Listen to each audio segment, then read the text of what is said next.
Throughout America's history, women have been an essential component of the Army's war efforts, both at home and overseas.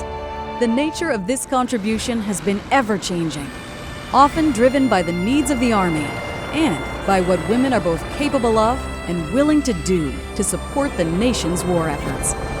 As their roles have evolved, women have progressively reached the highest levels of Army leadership. Women's contributions to the Army are intertwined with American history, and their story of courage and loyalty begins with the creation of the Army in 1775. Women serving with the Continental Army assume roles such as laundresses and cooks. These women share in the hardships of Army life and the dangers of the battlefield during the Revolution. The same is true for the Civil War, when hundreds of thousands of women are caught up in the conflict. They take on diverse responsibilities by staying home to care for farms and families, nursing the wounded, cooking and cleaning for the armies, spying for the North or South, and even disguising themselves as men to fight. Their ability and willingness to take on new roles reflects the strength, fortitude, and spirit that define American women who serve the nation. Women demonstrate these characteristics during the typhoid fever epidemic that was prevalent in the Army's ranks during the Spanish-American War. Their sacrifices and willingness to go into harm's way result in the establishment of the Army Nurse Corps in 1901. Several hundred women served in the Nurse Corps in the years leading up to World War I, and by the end, their numbers swell to over 20,000. Other women are also called to serve during the Great War as the Army's needs for skilled workers increases. The Signal Corps employs bilingual women as telephone operators called Hello Girls, while other women work for the Ordnance Department and Quartermaster Corps as personnel clerks. The medical department hires women as physical and occupational therapists and dietitians. However, these women are contracted by the Army, not enlisted. Therefore, they are not considered veterans, and thus, upon their return, they do not receive benefits.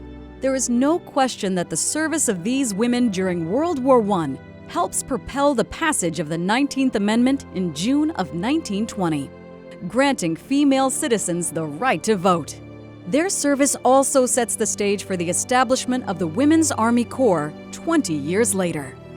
With the rumblings of World War II on the horizon, Congresswoman Edith Nourse Rogers of Massachusetts states, "I was resolved that our women would not again serve with the Army without the same protection the men got." Consequently, the creation of the Women's Army Corps had a profound impact on the Army and the nation.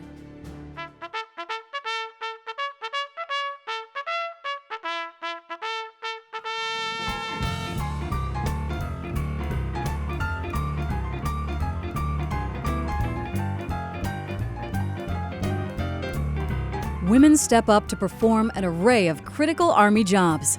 They work in hundreds of fields all over the world, such as military intelligence, cryptography, parachute rigging, maintenance and supply, to name a few. Additionally, more than 60,000 Army nurses serve around the world. Over 1,000 women fly aircraft for the Women's Air Force Service pilots, and many more work in civil service. Through the course of the war, 220,000 American women serve in the Army, and they prove themselves vital to the effort. The selfless sacrifice of these brave women usher in new economic and social changes that will forever alter the role of women in American society. Originally, the Women's Army Corps is created to last for the duration of the war plus 6 months. However, the contributions and the accomplishments of these women will be recognized with the passage of the Women's Armed Service Integration Act of 1948, establishing a permanent presence that allows women in the regular Army, the Army Reserve, and eventually the Army National Guard. Tens of thousands of women served during the Korean War, and later, over 800 WACs and 8,000 Army nurses serve in Vietnam. With the onset of the women's movement, the Army begins to reassess its gender policies and increases opportunities for women in uniform. to include opening the United States Military Academy at West Point to women. These changes lead to a congressional act in 1978, which disestablishes the WAC as a separate Army Corps. In the ensuing years, the Army is called upon to respond to regional conflicts, natural disasters, humanitarian crises, and combat operations around the globe, in military engagements in the Persian Gulf, the Balkans, Central America, and the Horn of Africa. The eyes of the American public are opened to the changing roles of women in combat. As their roles are tested and redefined, they are afforded greater opportunities, assignments, and responsibilities in previously all-male fields. However, the full capabilities of women are not broadly recognized until the dawn of the 21st century. The terrorist attacks of September 11, 2001 mark a pivotal changing point for Army women. As the Army's needs change on the battlefields of Iraq and Afghanistan, so do the roles of women in its ranks. This transformation takes place in both job type and location, with women now being placed alongside men in direct ground combat units.